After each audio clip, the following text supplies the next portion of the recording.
Shuckle, which is a Yiddish word for swaying in your davening. So I looked into that a little bit, and then there was a lot written on that, surprisingly.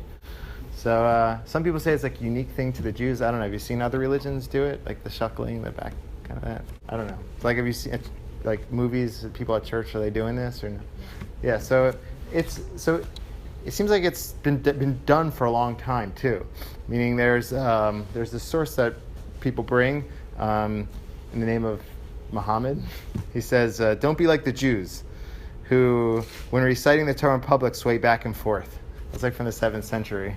So that's interesting. And there's another source from an Inquisition trial from 1470, where the witnesses testify they saw people praying with movements of the head and body in the manner of the Jews. It seems like the Jews have been doing this for a long time, and there's discussions in halachic works, works of Jewish law, which discuss the shaking and the moving and the swaying already like the 12th, 13th century. So it's been happening for a long time. I guess it might probably look pretty weird to people when they come from the outside, like for the bar mitzvahs here, and they see it's like doing this whole thing. But it feels kind of natural once you start getting into it. But so the question is, why do we do it? Is there some reasoning behind it? So one reason that's offered, and this is brought in a lot of places, it's actually brought in the Ramah, like in Practical Halacha. He says that we shake while we're learning, not necessarily while we're praying, to kind of reenact Sinai, because in Sinai that was a time of trepidation and fear. So it's more of like it's less of a concentration piece, more of a reenactment of Sinai, that when you're receiving the Torah was something so amazing, something so awesome that we're kind of shaking, we're trembling. So I don't know. It seems like on the ground that's not the experience of people who are shuckling it. They're doing it because they're afraid of what they're learning or what they're involved in. I don't know. That's just my sense, but that's brought down in terms of learning.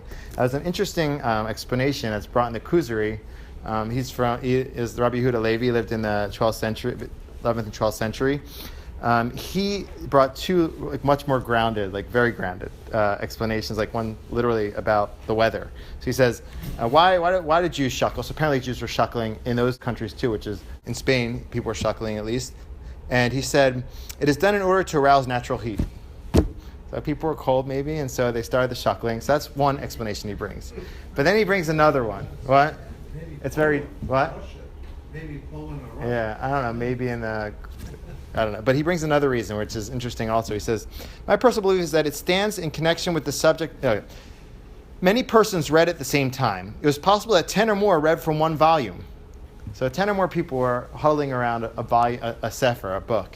And so everyone wanted to get a peek. So it started out like one person was looking, and the person would come in, and everyone was kind of doing that motion. That's what he says.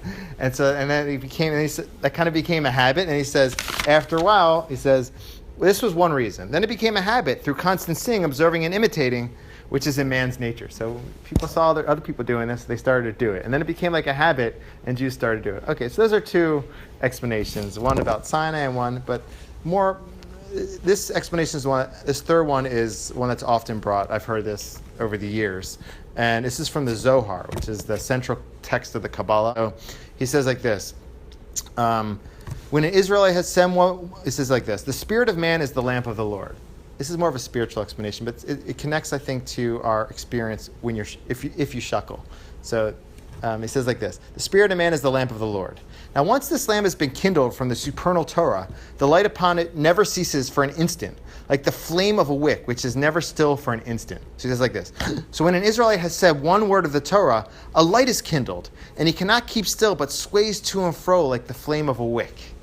So that could be sometimes you see that. I don't know, when I was in yeshiva, I used to see people kind of really getting into it, the swaying and the shuckling, as the hands, it got to be kind of, seems like a dance sometimes. But a lot of them were really into it, and it was a form of expressing their inner passions. And you see it sometimes. I don't know, sometimes I see for myself, when you do that, sometimes it arouses something inside, so something to think about, and it gets you kind of more connected sometimes.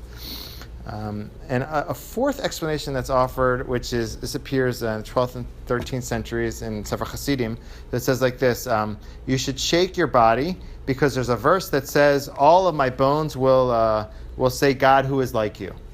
Meaning, it's a little bit different than the other explanation. This is more like, I want to engage all my body in the service of God when I'm davening. It's not just that spiritual, my soul is flickering, but more, I want to engage my whole body, and through doing that, my whole self was involved in prayer. Those are 4 different explanations, maybe from to reenact Sinai, kind of a historical explanation connected to how people learned that it's the expression of the soul or the whole body. So you can, if this works for you, Shuckling, you're in good company. A lot of people do it. If it doesn't, that's okay too. I was around a lot of rabbis who didn't Shuckle at all. They would just stand like one of my rabbis just stood really straight. It says Lubavitcher Rebbe also, right? Am I asking Lubavitcher? But I watched some videos. The Lubavitcher Rebbe apparently stood still. This is Rabbi Moshe Feinstein. So you have to find what works for you. But it's interesting to find out that this movement has been happening for a long time, and I really wonder if it's like a Jewish movement or if there are other cultures who do it too. But if you try it, maybe it'll work and maybe it'll enhance your tefillah. If not, that's fine too.